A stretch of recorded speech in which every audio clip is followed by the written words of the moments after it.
L'épisode du jour, eh bien, c'est que nous réservent les millésimes 2022 en termes de VTTAE. Et oui, on est à l'aube des premiers salons. Alors, l'Eurobike à la fin de la semaine.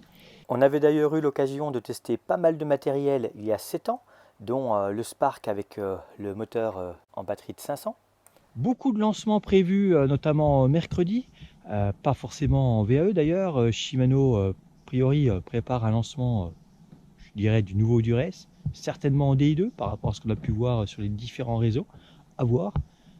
12, 13 vitesses, on verra bien. Par contre, en VTTAE, Bosch a annoncé la couleur, lancement en ligne sur les réseaux sociaux. Et là, eh bien, on peut s'attendre à de bonnes petites nouveautés. On est, on va dire, dans l'évolution cyclique. 625 Wh pour les batteries il y a 2 ans.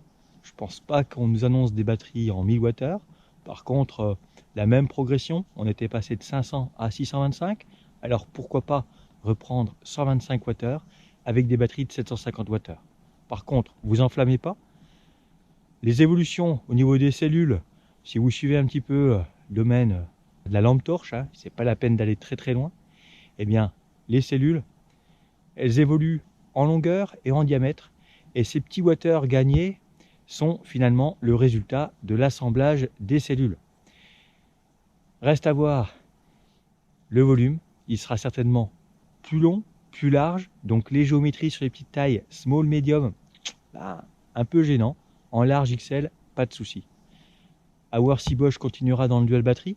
2 x 750, ça peut commencer à devenir très intéressant. 1500 Wh embarqués. Aujourd'hui, nous on les a sur ce type de matériel avec 1008 Wh sur le vélo pour un taille médium et en prenant un sac à dos avec 504, 1512 Wh. Ça m'arrive parfois de faire des grandes sorties avec 1512 Wh embarqués. On peut vraiment faire du très grand. Donc certainement des évolutions au niveau des batteries. Au niveau des moteurs en eux-mêmes, plus compacts, plus légers, je pense que c'est possible, mais automatiquement sur des motorisations affaiblies. Qu'est-ce que j'entends par motorisation affaiblie? Aujourd'hui, AVAE, c'est du 250 watts, 1000 watts en crête. Un modèle affaibli, c'est un petit moteur pour des vélos plus légers, typé cross-country, qui va moins assister. Et oui, vous voulez plus d'autonomie, vous réduisez l'assistance, vous réduisez la vitesse sous assistance. Eh oui, réduire la vitesse sous assistance. Kesako. Aujourd'hui, un VAE, c'est 25 km/h assisté lorsqu'on pédale. Après, autant il est interdit d'avoir un vélo qui va assister à 26, 27, 28, 30 ou plus en km/h. Il y a bien une catégorie, les speed pedelec 45 km/h, mais là, on est sur une catégorie cyclomoteur, immatriculé et assuré, rétroviseur, freins spéciaux, etc. Mais rien n'interdit à un fabricant, et certains l'ont déjà fait, de limiter l'assistance à 22 ou 20 km/h.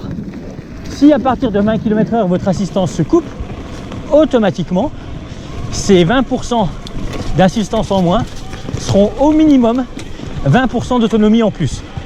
Donc ça, c'est une des possibilités aujourd'hui où il est facile d'augmenter l'autonomie, mais on réduit automatiquement le fun avec un vélo qui sous assistance aidera moins.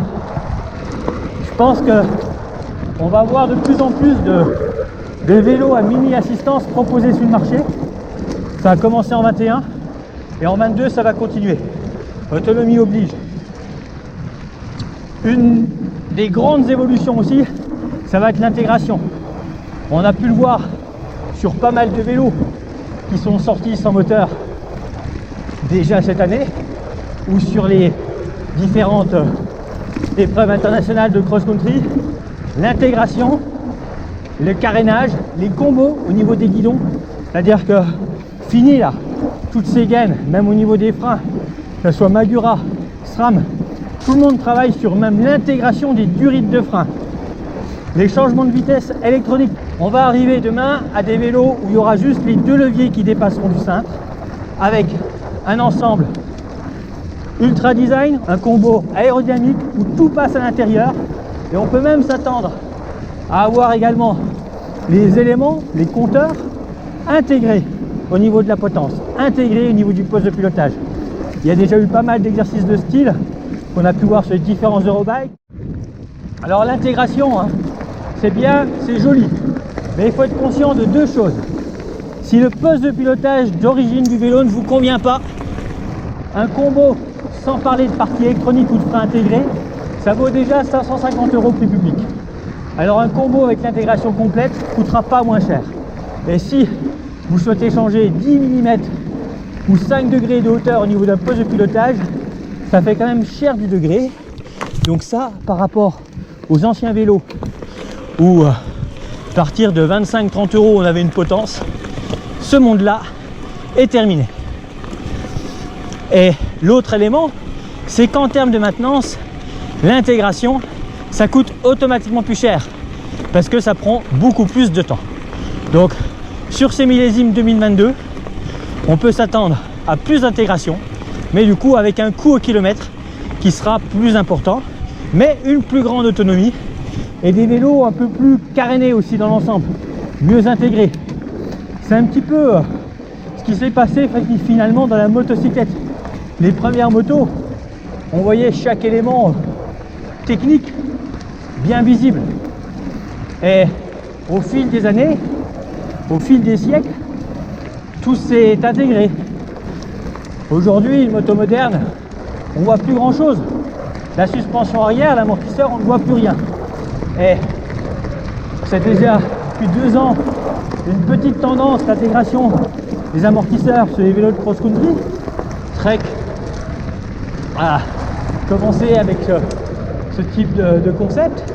Bon, après, prenez en 97, Alchimie, la petite marque de Saint-Étienne, avait totalement intégré dans le tube de selle et le tube horizontal les suspensions.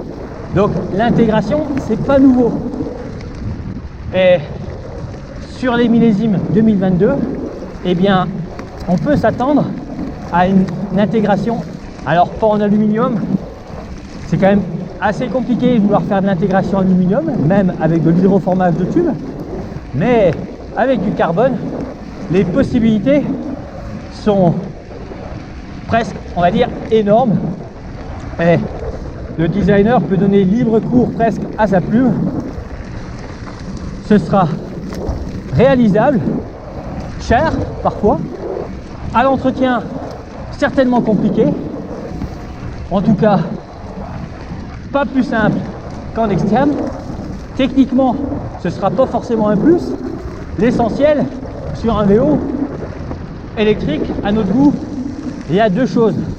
C'est le point de pivot principal, hein, c'est-à-dire cette articulation ici là. Ben, quand on regarde sur des vélos de cross-country, lorsqu'ils n'ont pas de moteur, toutes les grandes marques qui sont devant en Coupe du Monde, depuis des années, alors c'est clair que dans les années 90, les années 2000, c'était pas le cas, hein. Les points de pivot, ils étaient à chaille. On trouve encore des vélos électriques avec des points de pivot à chaille, on en a déjà parlé. Mais dès l'instant que c'est dans cette zone-là, on est pas mal du tout, en termes de rendement, de pompage, d'efficacité de suspension. Alors, c'est clair que quand le point de pivot là, le vélo marche, mais quelqu'un qui a jamais roulé avec un vélo, on va dire moderne en termes de suspension arrière, il va pas se rendre compte que c'est quand même beaucoup moins bien, qu'il y a beaucoup plus de variations de longueur de chaîne au niveau de la roue arrière. Et point de pivot, c'est quand même un truc super important. Et un autre élément, c'est d'avoir un maximum de poids en bas. Ce qui était intéressant sur ce vélo qui est sorti en 2018, c'est qu'on avait toutes les masses.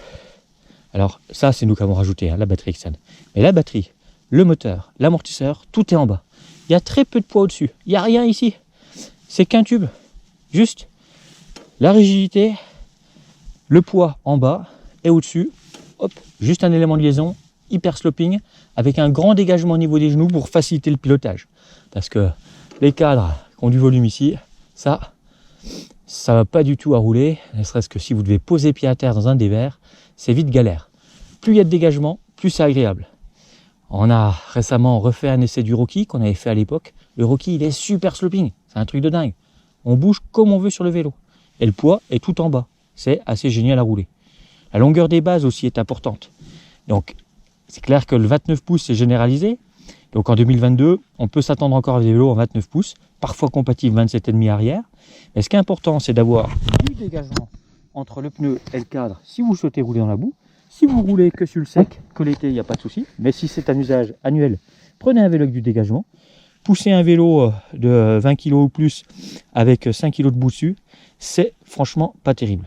Celui-ci, c'est une Ingenius, on est en 460 mm avec le moteur Shimano.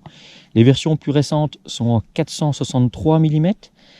Notre version Spark est en 448. À rouler, ça n'a rien à voir. C'est tellement plus fun, un truc de dingue. Le Rocky est en 426. Après, trop court, ça cabre, il faut trouver le bon équilibre. Donc sur 2022, on peut quand même s'entendre à des vélos courts. Ça, je pense que beaucoup de constructeurs ont compris qu'ils veulent faire des choses courtes avec du dégagement, avec un point de pivot le mieux passé possible, un centrage des masses le plus bas possible, avec un maximum d'autonomie et un moteur avec le moins de friction possible, parce que moins il y a de friction, plus il y a de rendement, plus il y a d'autonomie. Et une intégration, là, en termes d'intégration, on était vraiment sur les B.A.-bas. Voilà, il n'y a rien d'intégrer par rapport à des vélos qui vont sortir en 2022. Mais au moins, c'est efficace, c'est facile à l'entretien. Et l'intégration, ça passe aussi par la déco. Automatiquement, une grosse masse colorée sur l'ensemble du tube n'aurait pas du tout le même effet que d'avoir joué sur un ensemble noir et orange pour couper, pour trancher et finalement diminuer l'effet de masse du tube. De toute façon, d'ici 72 heures, il va y avoir pas mal de choses qui vont tomber sur le réseau. On peut s'attendre aussi à des évolutions en termes de connexion électrique. Aujourd'hui, quand on voit certaines marques, pour pas les citer, Shimano avec la dimension de ces connexions qui quand même date un peu, parce que le DI2 c'est 10 ans. À l'opposé, des connexions Bosch qui sont aussi grosses que dans l'automobile. Chez Yamaha, des connexions qui ressemblent plus à de la téléphonie avec des fils super petits à la fiabilité douteuse. Donc, sans oublier le sans fil, des transmissions comme l'Access qui fonctionnent super bien par tous les temps et qui l'ont prouvé dans différents formats de compétition. Transmission électronique sans fil, ça marche du feu de Dieu. Donc, je pense qu'on peut s'attendre aussi à pas mal d'évolutions au niveau de tout ce qui est connexion, de système sans fil, de connectivité, d'application, puisque ça aussi, c'est un gros travail de la part des fabricants, sachant que déjà sur ces motorisations-là, on a une application YouTube qui est déclinée également pour la nouvelle version, le P8, où il y a plein de réglages possibles. Ça aussi, c'est l'avenir de nos VAE, c'est de donner la possibilité aux consommateurs de régler, de paramétrer le vélo selon ses besoins, son envie, pour avoir du sur-mesure et un petit vélo au top pour se refaire plaisir un maximum, puisque ce que vous cherchez tous avec vos VAE, c'est bel et bien du plaisir, pas forcément de la performance, mais parfois la performance passe par le plaisir aussi. Allez, on y retourne.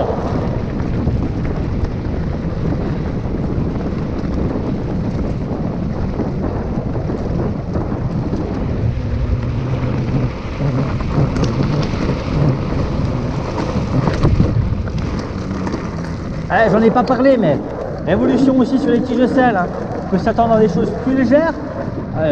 RockShox a sorti son modèle électronique l'année dernière en commande Access, et ça, c'est impressionnant comme ça marche.